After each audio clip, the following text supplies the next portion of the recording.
Xitoyning Taychijou shahridagi avtomobil yo'llaridan birini kengaytirish maqsadida qazish ishlarini olib borayotgan yo'l quruvchilari tobutni eslatuvchi tosh qutiga duch kelishdi. Bu tosh tobutning yoshi shaharning yoshidan ham katta ekanligini avvaliga quruvchilar anglashmadi. Tobut batamom kavlab olingandan keyin qo'shimcha yordam kerakligi tufayli arxeologlarga murojaat etishdi. Tosh tobut ochilganda avvaliga uning ichida mato va tushunarsiz suyuqlik bordek tuyuldi. Sinchiklab razm solib tekshirilganda u yerda inson jasadi, momiyo yotganligi ma'lum bo'ldi.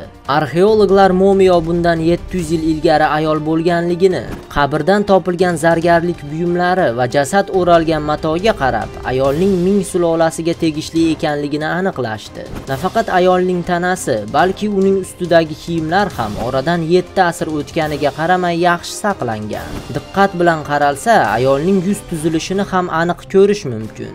Aksariyat odamlar Xitoyning AQShdan ko'ra yoshi ulug'ligini unutib qo'yishadi. Uning tarixi ming yilliklarga borib taqaladi. Bunday voqealarni Xitoyda ko'plab uchratish mumkin. Tasavvur qilib ko'ring, har doim mashinangiz turadigan joydan 2000 yoshli momiyo topilib tursa, bunaqasini boshqa joyda uchratish qiyin.